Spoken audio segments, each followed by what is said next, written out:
We do appreciate it. Pleasure. Thank you. Okay, Deb. Looks like a fascinating read, Sarah. Thank you. Well, this is a question that many of us wonder at one time or another. Will we age like our parents? Well, the answer to never-ending youth could be closer than you think. Joining us is one of the world leaders in anti-aging and celebrity plastic surgeon, Dr. Vincent Giampapa. Thanks for joining us, Doctor. Nice meeting, my pleasure. Well, firstly, how important are genetics to the way that we age? Can we escape this DNA destiny, as it were? Well, you see, past medical opinion was that basically what your parents' genes were, you would be getting. The new opinion is really genes account for approximately 30% of our potential for being well or how we age.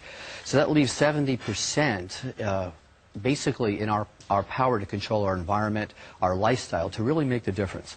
We rely on a lot of things to stave off ageing. Creams, vitamins, healthy living all encompass it.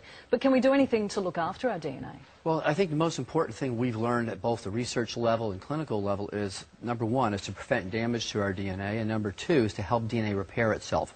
Because DNA is really the blueprint inside each one of the 100 trillion cells of our body that dictate our potential for health and how we age. You're involved in the cutting edge of looking at anti-aging techniques. What are some of the top processes that are helping to stave off aging? Well, I think some of the most important things to look at are stem cells. Now, in our body, there's two types of general groups of cells, our body cells and our stem cells. It's our stem cells that really create the new cells that keep our body healthy and maintain our health and how well we look and age. So those stem cells produce things called growth factors. And growth factors, now we know, are really the secret to keeping our body healthy at all levels and how we look, how we age, and particularly our skin. And some of the most recent advances in the use of what was laboratory information is now coming out to the public in the form of both skincare and oral supplements.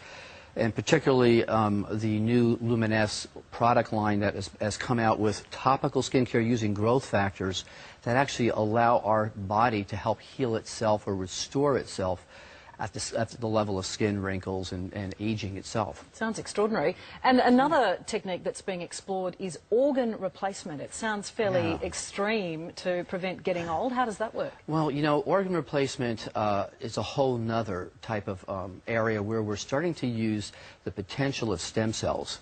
Rather than replacing an organ, using these stem cells to regenerate the organ that maybe is failing, particularly our brain, our mind, our heart. Stem cells are being used, in our skin for instance, stem cells are being used as a therapeutic mode to regrow new heart muscle, to restore your memory, and particularly on the surface of our body, the largest organ in our body is our skin. So it's being used there to help not just keep us looking young, but healthy. And finally, we were talking about cryogenics earlier. Yeah. Do you see a time where we might live, not forever, but perhaps for very extended times, and why would we want to? Well, you know, it's interesting because the cryogenics has been something we've known about for decades. In essence, we're already doing that. What we're doing now is collecting your stem cells and freezing them instead of your whole body. And so by doing that, we've frozen an essential part of you in time that can be used anytime the rest of your life for, to maintain your health, to restore your heart, your lungs, your kidneys, your skin, cosmetically. But the real thing here is there's no need to freeze your whole body if you can store that essential component of you that is really the regenerative center of wellness and health. Interesting research. Doctor, thanks for coming in this morning. My pleasure. So, Sarah, some fascinating ways to stay young. Thanks, Deb. Well, they've become Hollywood's most